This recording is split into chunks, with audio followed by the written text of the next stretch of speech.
Hey folks, welcome back to Darksiders. Oh boy. That's another one on the counter. It's okay, I'm canceling it myself this time. Is the counter cancelled? Or is it just... never mind. Anyway, I recall that we met a merchant who deals in lost souls, and we're war, and we get lost souls by killing people. So... But most importantly, he gave us a horn. Ah yes. None are free while the destroyer still breathes. The destroyer, yes. Through his service we are bound, though enemies will remain. So his enemies we call friend.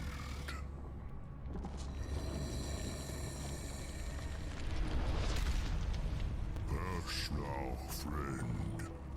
Must bring victory. Must bring freedom. Yep. Uneasy alliances based on mutual hatred. That's war is all hell. I can't wait to find out what's behind it. So, thankfully, this one just kinda gets out of our way. Later gates will not be so friendly. The true victory is convincing them not to be your enemy. This guy is good at war. I would hope so. You know, plus, as we just discussed, he's basically just turned into a two-man military-industrial complex. So, again, lots of very thematic on-pointness from war here.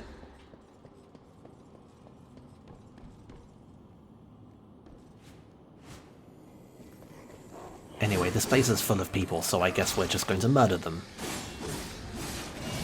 Well, you know, it's not like the zombies are gonna provide some deep philosophical conversation for us.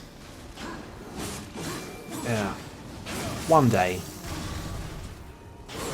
I feel like you could make an excellent video game out of having hordes of zombies do something very repetitive that isn't trying to kill you. But I don't feel like I'm talented enough to make that game. Or even know what it is. So what you're saying is that you want a zombie walking simulator.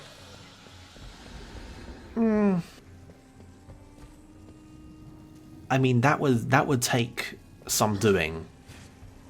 I mean, it's not like I'm not literally now making a game in which you do nothing but walk and hear things happen, but I think having that start actual zombies would kind of maybe be a bit too much. There is such a thing as too much conceptual purity. I think it just needs a little bit of work. And we can really make that shine. So it's not just necessarily a walking sim, but instead of it being instead of it being lore points you find humans to eat. Just find brains to eat. But no, it can't be a walking sim. If that's too violent for it to be a walking sim. Whatever. Does war need to breathe? War does not need to breathe. You have unlimited air underwater.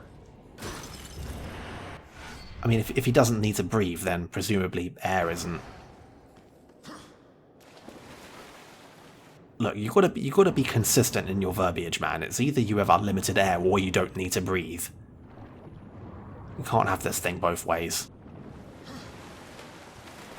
You do not need to breathe underwater. Are you happy now? Well, no, but that's much better. Anyway, so that lifestone shard. It's a piece of heart. Yeah, let's not even pretend. It's a piece of heart. This isn't even the first game that's just, like, shamelessly ripped off that idea. I mean, I say ripped off as though it's any kind of, like, staggeringly innovative idea. But yes. Collecting a couple of things to make another thing is, well, it's a thing. not everything has to be a thing. Only most things.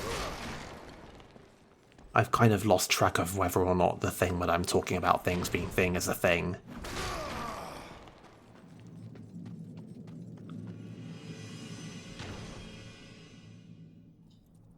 Well, okay, the screen is shaking here. Was that just a door closing, or was that actually something? No, that was the door closing behind. That was the door closing behind us. That's a big door. Or possibly just a very heavy door. I don't feel like a door closing should cause a screen shake. I mean, Ward does, like, literally kick them open, so, you know, maybe it's just the force from it coming back. I don't know, I think this might just be a little video game kinesthetic fuck-up. I think it might possibly be the case that this video game is not perfect. Alright. Now I know you're not saying anything that we can't take back now. Let's temper our words a little bit. It's possible there might be a single flaw somewhere in this video game. Only one, though. I'll allow it. So yeah, our sword just leveled up. So that does two things for us. First of all, it does more damage now. I should hope so. The other thing is that you cannot buy higher level moves until your sword, until your weapon levels up appropriately. Yeah. That's just video games. That's just completely video games. Although it's weird that they double gate things. Although I guess it's like it's a good way to stop you from over specializing. But like, games do this. They say, right, here's like a bunch of general stuff. You can spend it on whatever you want. Except you can't, and there's actually other things that are gating individual things. So it ends up being kind of weird.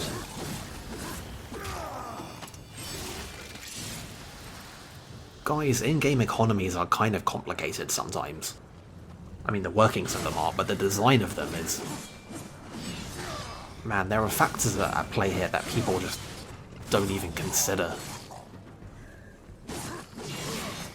Like I said, I find the Darksiders economy to be pretty straightforward. I mean, you did say before that it's not exactly withholding of things. I was just talking about video games generally. It's not difficult to get me to talk about video games generally. It's pretty much my resting state. So before I was so rudely interrupted by a zombie there, you will occasionally find these little lanterns hanging around. That is a sign that Volgrim is somewhere nearby. And it's pretty important to find him. I mean, not just because that's your shop and that's where you can get all your upgrades, but later on, you'll also be able to fast travel between Volgrim locations. Cool, so he's not just the weirdly omnipresent shopkeeper. Although given that we're dealing with the extremely supernatural here, I guess that's not as weird as it would otherwise be. But hey, multi-purpose is nice. Everything needs a little utility.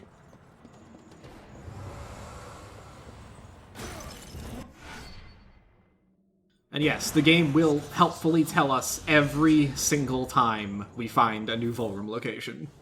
For a second there, I thought like you literally found him in a chest. It's like... I mean, at this point, I would have believed that. So, for whatever reason, I don't know if this is a War Mastered thing or if this was in the original, but the game is kind of delayed when it does things like that. Like, you can see, like... I mean, okay, it's not so obvious there, but, like, you know, after... Right, so you go in and you walk in and you find him, and then the game's like, oh, you found him, and then later the pop-up appears saying, hey, you found him, but you were doing something else. Right, like, it takes us... It's like the notifications are a second or two behind the actual game. Well, that's not disorienting at all. Honestly, that's one of the more charming ways in which a game can be broken. I mean, there are much worse things that can break.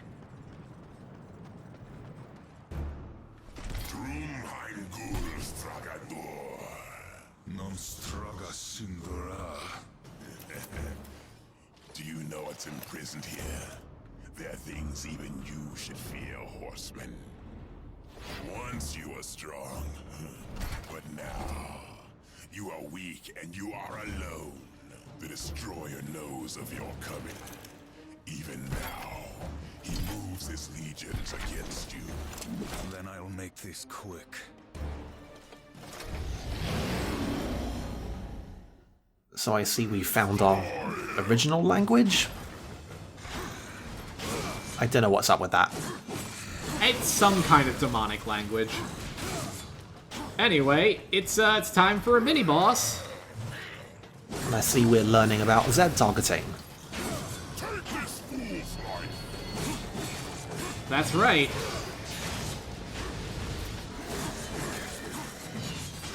Well, why not? Yeah, I mean, I'm not going to dignify that with an explanation. It works exactly like it does in literally every other game it's used it. Someday I will find somebody who doesn't already know what it is. I mean, again, it's not like...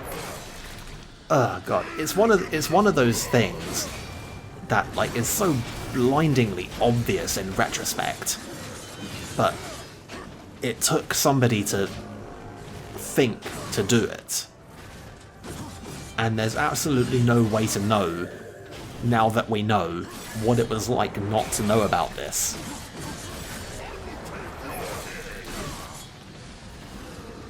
So the only thing that's really even remotely markable about this fight is that if you kill off all of the smaller demons, he will just summon them again.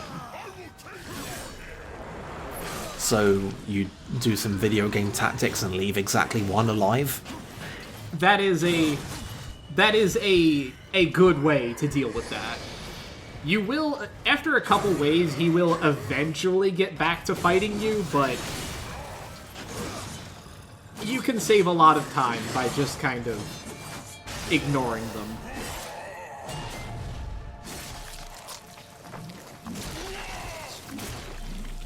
How's multi-enemy combat in this game? Is it like a whole thing? It's okay. There are...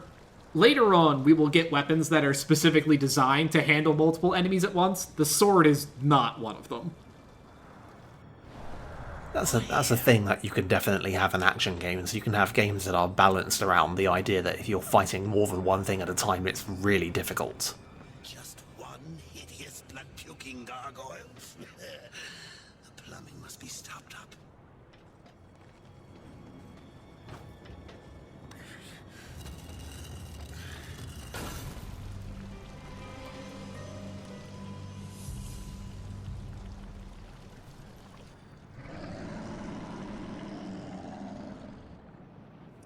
We're solving these puzzles. They're so hard, man. I mean, I've got nothing with flipping switches.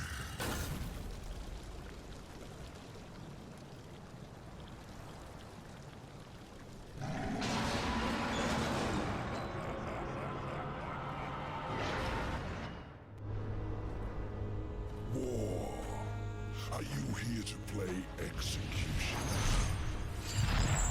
They should have sent all four of you. I have no interest in killing you, Samael.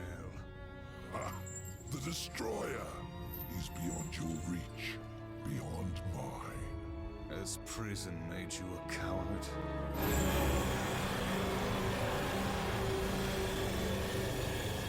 One of the things I do like about this game is that War is, like, actively shit-talking, like, everybody, and it's one of those rare situations where it's actually totally justified because...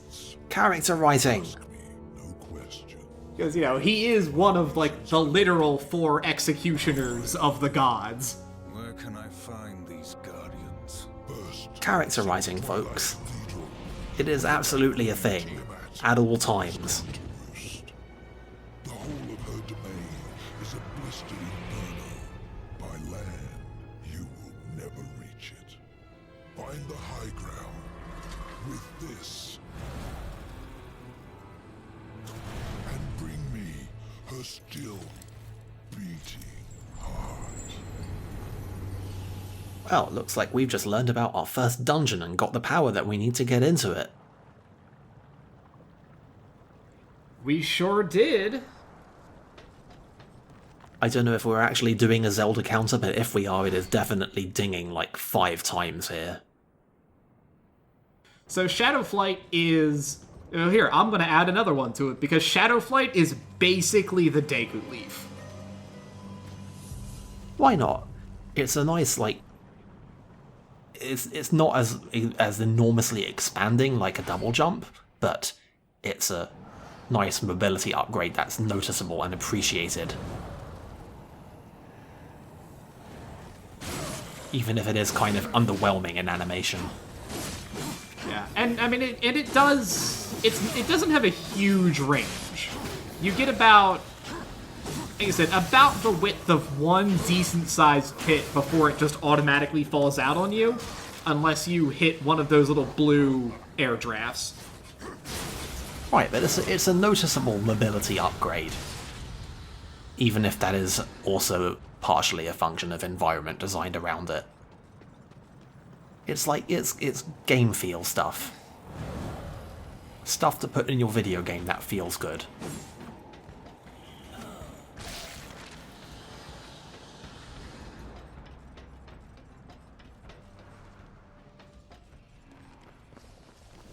Wow, they are really particular about the HUD, aren't they? But Fadul, L1? don't you want to see the HUD? I mean, I want to know how much health we have, but... Maybe we should press the button that summons the HUD. I don't know, I mean, and it's just the health bar. Like, all the other stuff is still there. What is the point of this? Oh, God. I'm mad about interface stuff. I don't know if it's just, like, me changing as a person, but I seem to be getting noticeably more madder about interface stuff in games than I was before. I did deliberately say more madder, like I was getting madder, but now I'm getting more madder than I was getting more before. Okay, now I've lost track of how many layers of meaning I'm putting in this sentence, but I'm pretty sure that you get my intention here.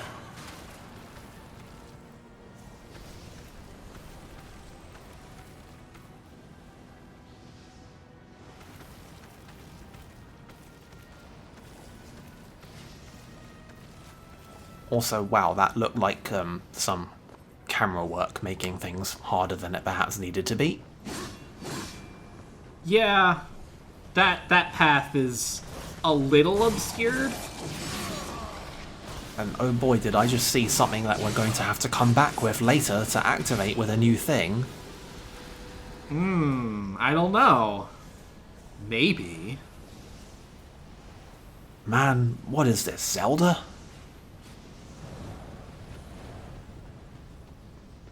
You know, come to think of it, we did see a treasure chest way off in the distance that we couldn't reach.